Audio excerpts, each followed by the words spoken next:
Hey, hey, Warrior Saints. Happy Wednesday. Glad to have you beautiful people with us.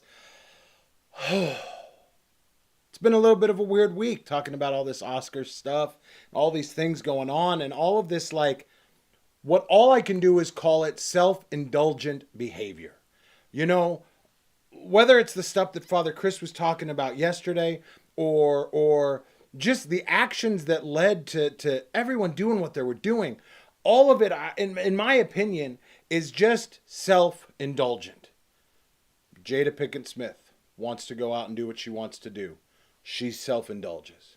Will Smith doesn't necessarily like it, makes compromises in his life, eventually slaps Chris Rock out of reaction to something that just made him kind of snap, finally. Self-indulgent behavior. Go up on stage, slap the crap out of someone. This you do you mentality that we've been talking about for weeks now just ultimately leads to everyone being so self-indulgent that there seems to be no other way. But is there really no other way to get around these things? Is there really nothing else we can do? Are there really no other examples of how we can live that life? Monday night, I went and saw this phenomenally beautiful movie called Man of God that was only released limitedly and only literally played for 2 nights, last Monday and then again this past Monday. And it's about St. Nectarios of Egina, who is anything but self-indulgent.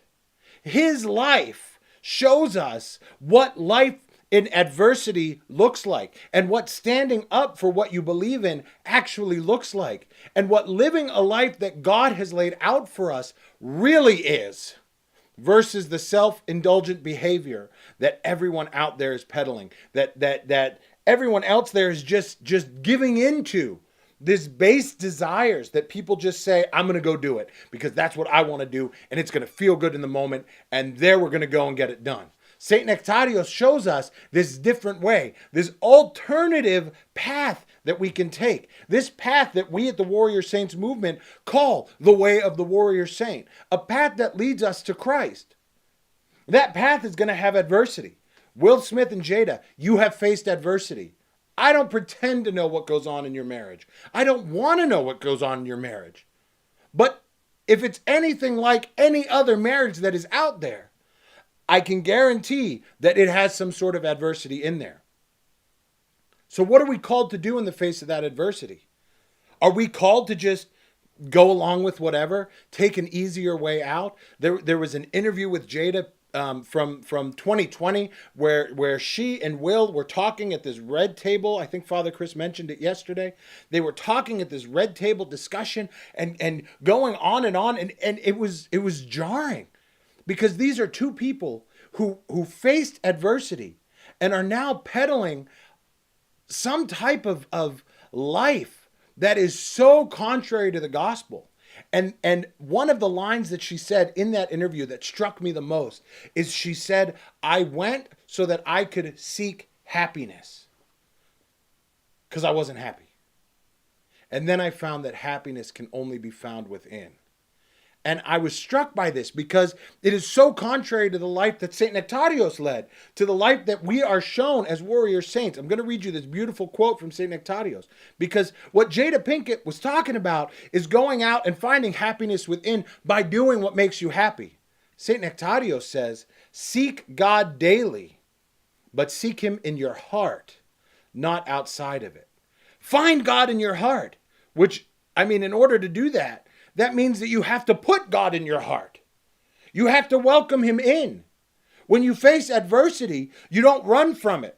You face it head on. And with God showing you a better path, face it head on. Go after it and kick it in the teeth. Scottish philosopher George MacDonald says, the Son of God suffered unto death, not that men might not suffer, but that their sufferings might be like his. I'll take it a step farther, so that our response to suffering is not to just seek inside, find an easier way out, finding something that makes us happy, being self-indulgent, and becoming warrior saints, men and women who live a crucifixional life, striving to be selfless rather than self-indulgent, welcoming God so that they can find him in their hearts when they do seek that happiness inside.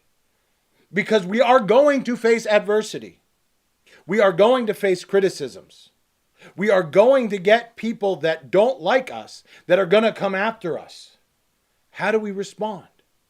In that beautiful story of St. Nectarios that I talked about earlier, we see time and time again that he endures that suffering and keeps following the path, doing what is right, following that way that is Christ's way, that path of crucifixional living that leads unto life, that shows us a response to suffering that is like Christ's response to suffering, not my will, but thy will be done. Not the path that is self-indulgent, but the path that follows Christ's example of crucifixional living.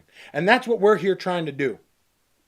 We are here every day teaching, fighting, grinding, working, striving in everything that we do personally to live that crucifixional life so that we can be there with you, walking beside you, guiding you along that path, because that path is not easy. That path is tough. But Christ tells us that when we go through that path, it is the path that leads unto life. At the end of the Sermon on the Mount in Matthew chapter 7, Christ says that enter by the narrow gate. For the way that is wide, the path that is wide, leads to destruction.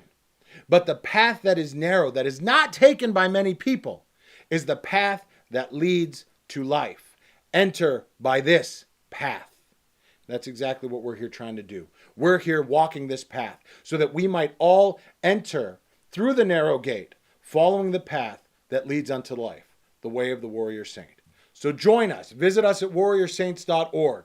And until we see you tomorrow, you keep walking on the way of the warrior saint.